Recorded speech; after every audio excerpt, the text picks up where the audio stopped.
মানে শিক্ষার্থীদের প্রত্যেকের বাবা মায়ের বাসায় একটা করে হেলিকপ্টার আছে, ওরা হেলিকপ্টারে করে আজকে যাবে রংপুর বিশ্ববিদ্যালয়, কালকে যাবে কুমিল্লা বিশ্ববিদ্যালয়, পরশুদিন যাবে সাস্টে, এরপরে যাবে বরিশালে। আমাদের মানে আমরা যারা শিক্ষার্থী আমাদের তো কারো হেলিকপ্টার নেই যে আমরা 24 দিনে 24টা বিশ্ববিদ্যালয়ে যেতে পারবো, এই ব্যাপারটা তো পুরো অযৌক্তিক। সেকেন্ড কথা হলো, ভারত এত বড় একটা রাষ্ট্রের মধ্যে ওখানে গুচ্ছ বহাল থাকে, আমাদের বাংলাদেশ কি এমন উন্নত হয়ে গেছে এখানে গুচ্ছ দিলে প্রবলেম হয়। এরপর আরো বড় বিষয় হলো মেডিকেলের আন্দোলনে আমরা যে জিনিসটা দেখলাম, রেজাল্টের পরবর্তীতে 72-73 পেয়ে মেডিকেলের চান্স পায় না, 42 পেয়ে চান্স পায়। দ্যাট মিনস এখনো কিন্তু বিশ্ববিদ্যালয়গুলোতে কিন্তু কোটা আছে। এই কোটা, আমরা কোটার বিরুদ্ধে আন্দোলন করলাম, বাট আমাদের সমন্বয়করা কোটা নিয়ে কোনো কথাই বলতেছে না। সমন্বয়করা সবচেয়ে বেশি সাপোর্ট যে ব্যাচ থেকে পেয়েছে 24 ব্যাচ থেকে, সেই ব্যাচকে তারা পিছন দিয়ে মেরে দিতেছে। মানে যখন সময় আছে হাসানাত বলে একটা পোস্ট দিতেছে, একটু আগে একটা পোস্ট দিল। আমরা তো এই জিনিসগুলো চাই না, মানে পোস্ট দেয় ডিলিট করে। মানে এটা হচ্ছে কি, মানে এখন আমাদের দাবি একটাই, হয়তো ওনারা আমাদেরকে আশ্বাস দিবে 24টা একসাথে আছে, নয়তো ওনারা স্বীকার করবে ভাই অমুক বিশ্ববিদ্যালয় আমাদেরকে এত টাকা দিচ্ছে, স্বীকার করে নি। নাহলে এই ফর্ম ব্যবসার এত টাকা কি, এটা বাস্তব। কারণ এটা মানে বাংলাদেশে বর্তমানে সমন্বয়করা চাইছে এই বিষয়টা হয় নাই। এমন কোন বিষয়টা আছে 24-এ? কোনো কিছু হয় নাই। সমন্বয়করা যেটা চাইছে ওইটাই হয়েছে। তাহলে সমন্বয়করা কেন এটা চায় না? হ্যাঁ, ইউজিসি যেটা বললো, ইউজিসি একটু আগে বলছিল যে সমন্বয়করা তাদেরকে ফোর্স করা হয়েছে। এই বিষয়গুলো তো আমরা মানবো না, বিশেষ করে 24 ব্যাচ। এটা যদি অন্য কোনো পরবর্তীতে তো মানতাম। এই ব্যাচটা দেশ স্বাধীনের যে আন্দোলন করলো বৈষম্যের বিরুদ্ধে, এই ব্যাচটা তাদের এইচএসসি আন্দোলন করছে। এই ব্যাচটা এইচএসসির পড়াশোনা বাদ দিয়া তারা দেশের বৈষম্যের বিরুদ্ধে আন্দোলন করলো, স্বৈরাচারের বিরুদ্ধে আন্দোলন করলো। লাভটা কি হলো? আজকে ইউজিসি যেটা বললো যে আগে সরকার, আগের রাজনৈতিক প্রেক্ষাপট ভিন্ন ছিল, সরকারের কথা, হ্যাঁ সরকারের কথা বিশ্ববিদ্যালয় প্রশাসন মানতো। তাহলে এখনকার সরকার কি ধুনছে? আমরা কি এই সরকার ব্যবস্থার জন্য কি আন্দোলন করছি? এটা তো আমরা মানবো না। আমরা আজকে মানে ইউজিসি আমাদেরকে যেটা বলছে যে তারা আবার আলোচনায় বসবে, বলবে, তাদের ক্ষমতা নাই। তাহলে এই ইউজিসি দিয়ে আমরা কি ফালামো? কোনো দরকার না আমাদের। মানে আমরা প্রয়োজনে আজকে এখানে অনশন করে যাব, মানে আমরা সারাদিন থাকবো। দাবি আমাদের যদি 24টা থাকতে হবে। বিশেষ করে সবচেয়ে বড় ফাইজলামি যেটা করবে জগন্নাথ, এই জগন্নাথ ঢাকাই লাগবে। এই জগন্নাথ ইতিহাসের সবচেয়ে বড় মির্জাফর হচ্ছে জগন্নাথ। এই প্রথম বের হয়েছে, ও শুধু বের হয় নাই, ও বের হয়ে সেকেন্ডে বন্ধ করে দিছে। তাহলে যেই পোলাপানগুলা হাজি দানা ভিটামিন ও ফাইবার সমৃদ্ধ ফ্রেশ আটা ময়দা সুজি আপনাকে দিবে সুস্বাস্থ্যের নিশ্চয়তা। ফ্রেশ আটা ময়দা সুজি চান্স পেয়েছে, রংপুরে চান্স পেয়েছে, ওরা কিন্তু পড়ে নাই, ঢাকা থাকার জন্য ওরা সেকেন্ড টাইম প্রিপারেশন নিচ্ছে। মাঝপথে এসে জগন্নাথ ফাইজলামিটা করছে। জগন্নাথকে কান ধরে এনে আনতে হবে, মানে সেকেন্ড টাইম আমার টাকাই লাগবে। এর মধ্যে গুরু আমি বলি, গুরু হচ্ছে জগন্নাথ, কুমিল্লা, খুলনা, সাস্ট, মানে এরপরে হাজিদানে, এগুলা মাস্ট বি থাকবে। বাকিগুলা তো ছোটখাটো থাকবে, বাস এগুলো আমাদের মাস্ট বি লাগবে, কারণ এইগুলো হচ্ছে নাটের গুরু। এটা হচ্ছে আমাদের দাবি। প্রথমে আবেদনের টাকা থেকে আমি শুরু করি। যদি সাস্টের দিকে তাকাই, 1200 টাকা না, আপনি 24টা বিশ্ববিদ্যালয় যদি আলাদা হয় তাহলে আপনি দেখেন প্রত্যেকটা বিষয় সর্বনিম্ন আমি ধরি, মানে 1200-1380, সর্বনিম্ন ধরি 1000 টাকা।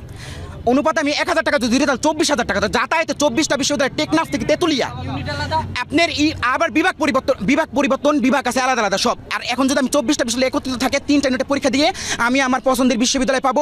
আমি বলি কি, যে যদি আপনার যদি এতই সমস্যা হয় যে আমাদের মেধা যাচাই না হয়, তা আপনি অন্য কিছু ইনক্লুড করেন। কারণ কি, আমাদের তো এমনি যদি সিলেবাসের দিকে তাকাই, একটা বিশ্ববিদ্যালয়ে তাকালে দেখি যে আমি একজন কমার্সের স্টুডেন্ট, তা আমি কিভাবে ম্যাথ পড়ছি আর 3 বছর আগে 19, তো এখন আমি কিভাবে ম্যাথ পরীক্ষা দিব? আমি একজন মানবিকের স্টুডেন্ট না, তাহলে আমি কি পরীক্ষা দিব কেন? আমি পড়বো অ্যাকাউন্টিং, ম্যানেজমেন্ট, ফাইন্যান্স, মার্কেটিং, তাহলে আমার ওই রিলেটেড কোশ্চেন থাকবে। আমার ওই রিলেটেড কোশ্চেন নেই। একজন সায়েন্সের ভাই, উনি কেন বাংলা ওনার পরীক্ষা 6 মাস আগে, উনি কেন কিভাবে এখন বাংলা পড়বে? উনি দেবে chemistry, biology, physics, higher math, উনি কেন এগুলো পড়বে? আমরা মূল একটাই দাবি যে 24টা গুচ্ছ কিভাবে থাকবে, এবং কি আমাদের যে সংস্কার, এইটা সংস্কারটা পূর্ণ করতে হবে। আর কোনো নাটকের মতো না, বিশ্ব ঢুকছে, আমরা চাই না যে ভিতরে যেন হারুনের মতো কিছু না হোক, ভিতরে যেন হারুনের মতো কিছু না হয়, ভিতরে যেন যেই দাবি নিয়ে যাওয়া হয়েছে ওই দাবিটা নিয়েই আমার ভাইয়েরা হাসি মুখে বেরোতে। আর এই 24টা বিশ্ববিদ্যালয় তো শুধু আবেদনের টাকা, যদি যাতায়াতের দিকে তাকান, আমরা যদি আবেদন করি তখনই বাবা মার দিকে তাকাই দেবো না। আমার বাবা আপনার দিকে তাকান, আঙ্কেল আপনি আপনার দিকে যদি তাকান, আপনি আপনার আয় কত? তা আমার বাবার তো ওই রকমই হবে না, নিম্ন আরেকটু উচ্চ হইতে পারে। সবাই আমরা মধ্য নিম্নবিত্ত, কারণ আমাদের তার কোন কুল কেনা নাই দেখে আমার দিকে আসা। কারণ আমার বাবা মার মুখ দিকে তাকাইতে পারি না। এই কোচিং চলাকালীন আজকে 4 মাস যাবত আমরা কোচিং করতেছি, 4 মাস যাবত কোচিং করতেছি, কেউ আলাদা আবার পড়তেছি, কেউ কোনো অনলাইন প্ল্যাটফর্মে আসি, কেউ যেভাবে হোক আনুষঙ্গিক আসি আমরা। তো কত টাকা পরিমাণ খরচ হইতেছে। আর আলাদা বইয়ের দিকে তাকাইলে দেখেন যেদিকেই যাই সেদিকেই বাণিজ্য, সেদিকেই বাণিজ্য। যদি কোনো দিকে চোখ নাই, আমাদের এখন শুধু চোখ একটা হতাশা নিয়ে আছে, মানে এখন আমাদের মানে করার মতো কিছুই নাই। আর 24টা বিশ্ববিদ্যালয় যদি একসাথে হয় তাহলে আমাদের কতটুকু পরিমাণ উপকার হবে এটা আপনাকে আমি বলে দিই। বিভাগীয় শহরে পরীক্ষা হবে, জেলায় জেলায় পরীক্ষা দিব।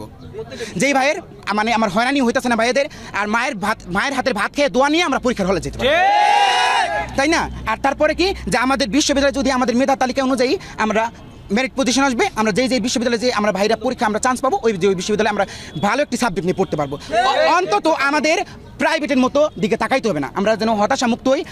আমাদের এইটাই 24টা বিশ্ববিদ্যালয় একসাথে থাকে, আর মধ্যবিত্তদের দিকে যেন তাকানো হয়। প্রথমত আমি বলতে চাচ্ছি, আমাদের পূর্ববর্তী সময়ে 24টা বিশ্ববিদ্যালয় একত্র হয়ে একটা পরীক্ষা হতো, তার নাম হচ্ছে গুচ্ছ পদ্ধতিতে ভর্তি পরীক্ষা। সেখানে 24টা বিশ্ববিদ্যালয়ে মাত্র একবার আবেদন ফি দিয়ে 24টা বিশ্ববিদ্যালয়ে একযোগে পরীক্ষা দেওয়া যেত।